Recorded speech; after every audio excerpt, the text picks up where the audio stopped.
Shalom Aleihim, Besem Yesua Hamasiah, salam sejahtera di dalam nama Tuhan Yesus Kristus. Bersama saya Pendeta Henry Tandianta BPS. Kali ini kita akan membahas sebuah tema ya. Temanya begini, 20 plus kontradiksi ayat Alkitab. Kontradiksi ayat Alkitab setidak-tidaknya akan kita bahas 20 macam plus, ada plus-plusnya ya. 20 macam kontradiksi ayat Alkitab. Maksudnya adalah seolah-olah kontradiksi bagi yang tidak bisa paham. Tapi bagi yang paham tidak kontradiksi. Sehingga menimbulkan yang namanya penyesatan iman. Kalau Anda tidak paham ini membuat imanmu salah jurusan. Anda berpikir nanti masuk surga, jadinya masuk neraka. Itu dia, ya. Kalau Anda salah memahami ini, Anda pikir masuk surga, nggak taunya masuk neraka, ya. Karena hukumannya berat. Ya. Sekarang ada 20 ya. Nomor 1, Kisah 9 ayat 7. Kisah para Rasul 9 ayat 7. Maka termangu-mangulah teman-teman seperjalanan, karena mereka memang mendengar suara itu, tetapi tidak melihat seorang pun juga. Itu kontradiktif dengan 22 ayat 9 ya. Dan mereka yang menyertai aku, ya, Kisah 9 ayat 7 dengan Kisah 22 ayat 9. Dan mereka yang menyertai aku memang melihat cahaya itu, tetapi suara dia yang berkata kepadaku tidak mereka dengar. Jadi gini, di ayat 17, Kisah 9 ayat 17, Tuhan Yesus telah menampakkan diri kepadamu, kepada Saulus. Di ayat 7, Kisah 9 ayat 7, mereka mendengar suara itu tetapi tidak melihat seorang pun juga. Di Kisah 22 ayat 9, mereka memang melihat cahaya itu, tetapi suara dia yang berkata kepadaku tidak mereka dengar. Jadi yang benar mana?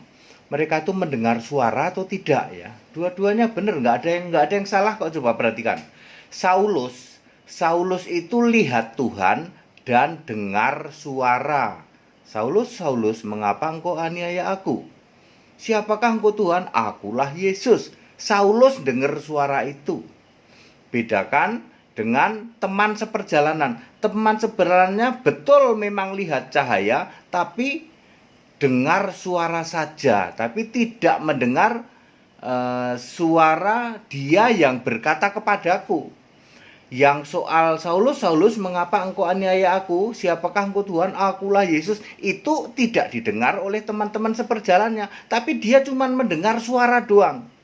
Kira-kira suaranya seperti apa? Kita linknya Yohanes 12 ayat 29, seperti bunyi guntur.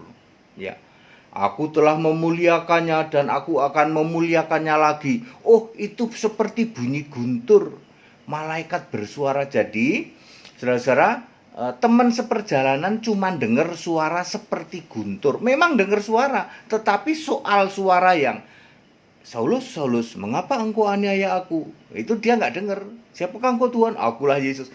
Yang suara itu nggak dengar, ya. Cuman dia dengar suara doang, tapi suaranya suara guruh, seperti guruh begitulah ya.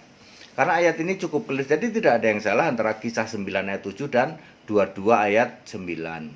Kemudian nomor 2, Yohanes 14 ayat 26 dan Yohanes 15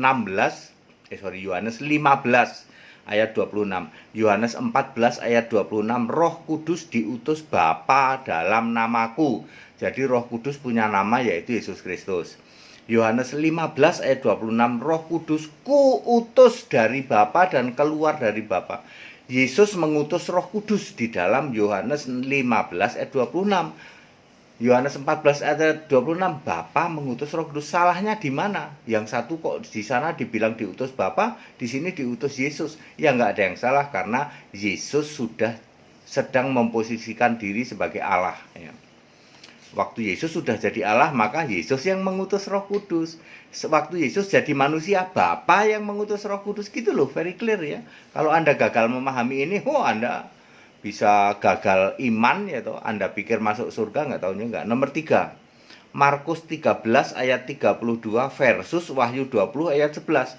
Markus 13 ayat 32, Yesus tidak tahu hari kiamat. Lah iya, wong waktu jadi manusia ya nggak tahu hari kiamat, yang tahu cuman Bapa.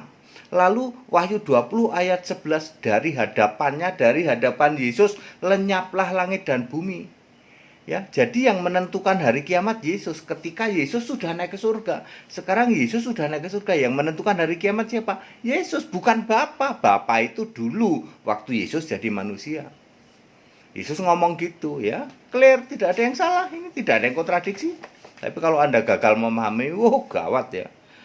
Nomor 4, Yesus tidak batalkan Taurat. Matius 5 ayat 17 sampai 18 versus Efesus 2 ayat 15, Yeremia 31 ayat 33, Roma 3 ayat 31.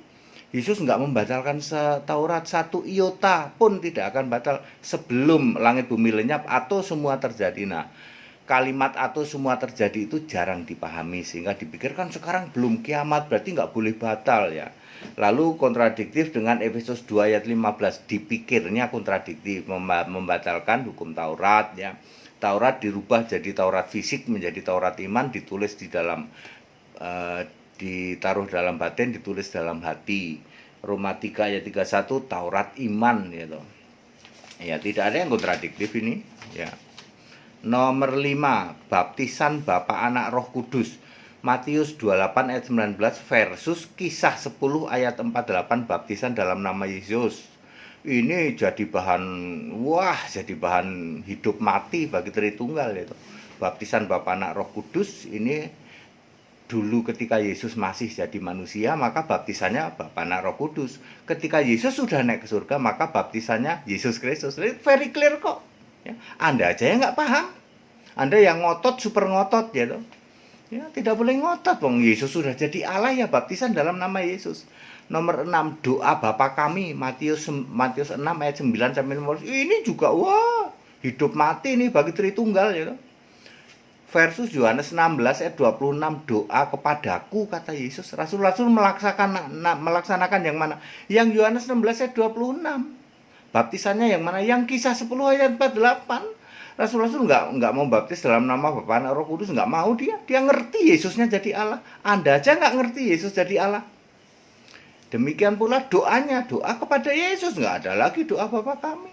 Anda aja nggak paham. Terus Anda pikir kalau doa Bapa kami gimana? Ya binasa. Nanti ada. Nomor 7, Bapa itu di surga, Yohanes 14 ayat 2.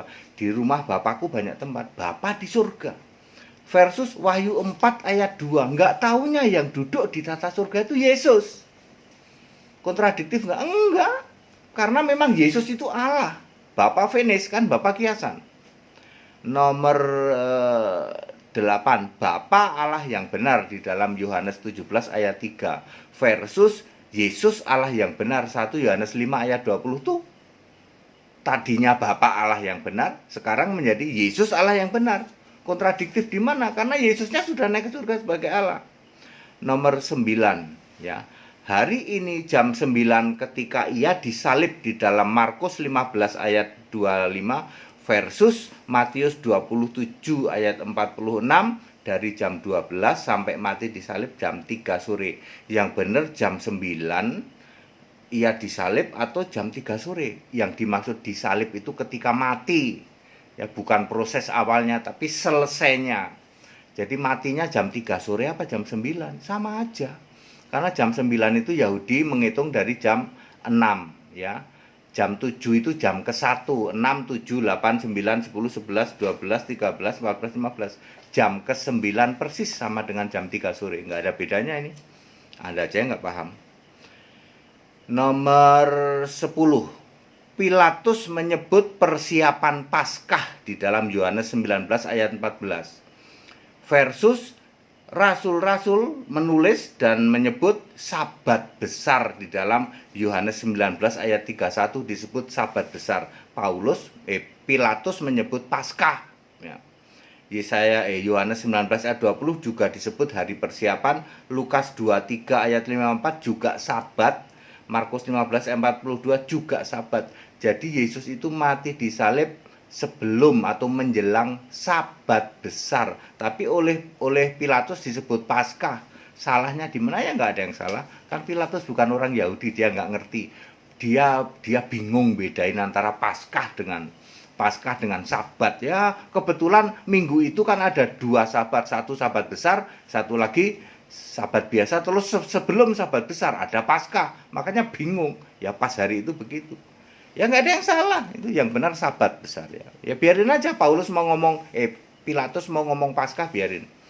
Nomor 11, Yudas mati gantung diri, Matius 27 ayat 5, ataukah perutnya terbelah, Kisah 1 ayat 18, mana dua-duanya benar ya. Yang beli tanah itu imam-imam dari uang yang dilempar oleh Yudas, ataukah Yudas sendiri yang membeli sebidang tanah? Ya dua-duanya benar. Bagi rasul-rasul kan nggak penting siapa yang beli, yang jelas jadinya nanti itu tanah yang dibeli oleh Yudas gitu. Uang dari yang dikembalikan itu loh maksudnya.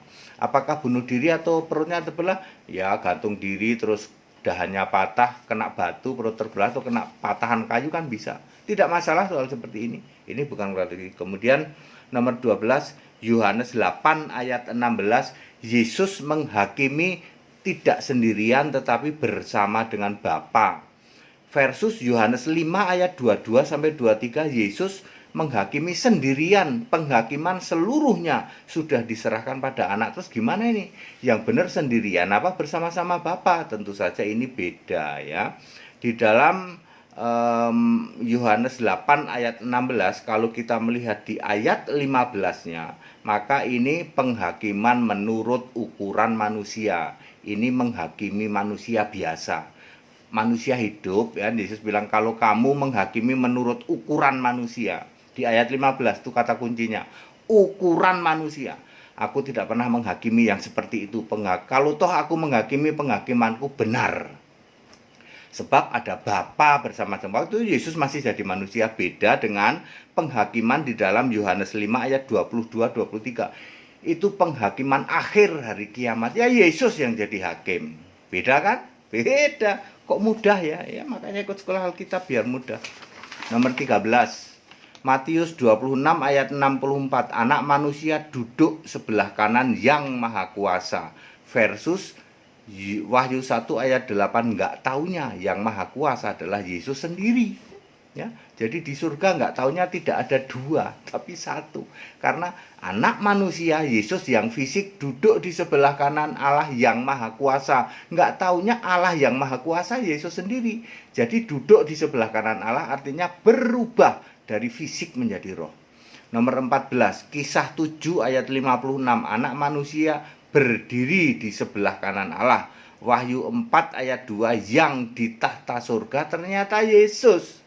Jadi Allah di surga itu ternyata Yesus. Jadi Yesus berubah dari fisik menjadi roh. 1 Yohanes 5 ayat 7, 3 yang memberi kesaksian di surga. 3-nya adalah 1 Bapa, Firman, dan Roh.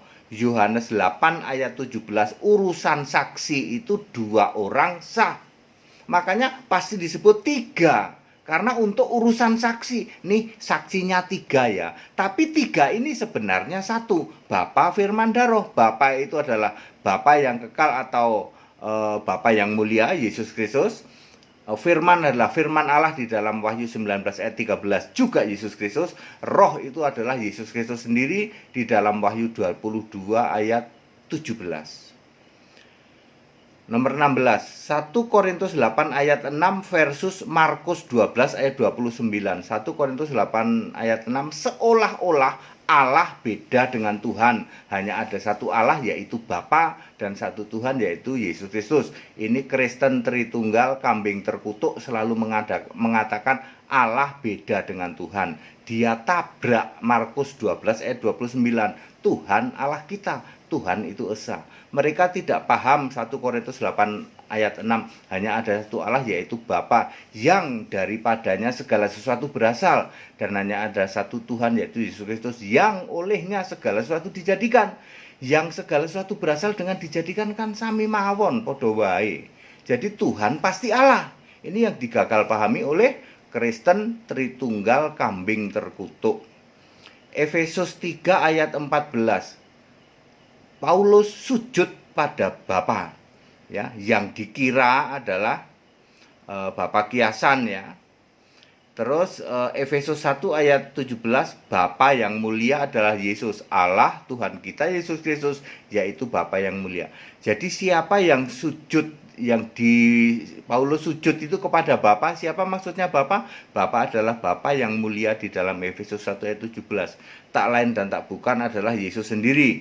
Karena di ayat 15, Efesus 3 ayat 15, yang namanya diterima baik di surga maupun di bumi, itu adalah Yesus Kristus. Nomor 18, Lukas 2 ayat 7 versus Lukas 2 ayat 11. Lukas 2 ayat 7, yang lahir seorang anak laki-laki, anaknya yang sulung. Benar-benar anak laki-laki. Lukas 2 ayat 11, juru selamat, telah lahir bagimu juru selamat, Kristus Tuhan di kota Daud. Terus salahnya gimana? Kontradiksinya ya enggak. Yang lahir si anak laki-laki nanti, ya sekali lagi nanti jadi juru selamat, jadi Kristus, jadi Tuhan. Dibuktikan nanti di dalam Kisah 2 ayat 36, jadi Tuhan dan Kristus. Kemudian dibuktikan di dalam Yesus sebagai juru selamat, 1 Timotius 2 ayat 3, Allah juru selamatku. Nomor 19, Kisah 1 ayat 11, Yesus yang naik ke surga ini akan datang kembali, ya, datang di awan. Tapi kenyataannya versus Wahyu 19 ayat 7, yang datang anak domba. Jadi mana yang benar, Yesus apa anak domba? Sama saja, ya. Karena harus anak domba supaya tidak nabrak Yesaya 43 ayat 10, Allah satu kali dibentuk, tidak bisa dua kali. Nomor 20, Ibrani 1 ayat 15, aku menjadi bapaknya dan ia menjadi anakku, versus Wahyu 21 ayat 7, akulah Allah dan ia anak. Jadi hubungan bapak anak, lalu versus Allah dan anak, mana yang benar? Dua-duanya benar. Karena Yesus sudah naik ke surga, Yesus sebagai Allah itu. Roma 8 ayat 15, Galatia 4 ayat 6, ya Aba ya Bapa. Perhatikan di Galatia 4 ayat 6 harus ada roh anaknya, barulah Anda bisa ya Aba ya Bapa. Ya Aba ya Bapa artinya ya Kristus, ya Yesus. Oke, terus plus-plusnya misalnya Gerasa apa Gadara, ya. Itu Kanaan apa Siro Venesia, yaitu kira-kira kampung Melayu dengan Bukit Duri lah. Anda kan bingung kan, mana kampung Melayu maka Bukit Duri, apalagi zaman dulu batasnya belum jelas. Jadi Gerasa apa Gadara, Kanaan apa Siro Venesia, yaitu kayak kampung Melayu apa Bukit Duri. Ayam berkokok 1 kali apa 2 kali sebelum pesta sobat, ya sama aja, ya, dan lain sebagainya. Oke. Cukup padat, singkat dan clear, itu 20 plus seperti kontradiksi, ya. Ya, Anda tidak boleh gagal memahami ini, karena kalau gagal nanti Anda dipikirnya Anda selamat padahal enggak. Segala hormat kemuliaan untuk Yesus Allah yang benar. Tetap bersama saya, Pendeta Hendita BPS. Haleluya. Amin.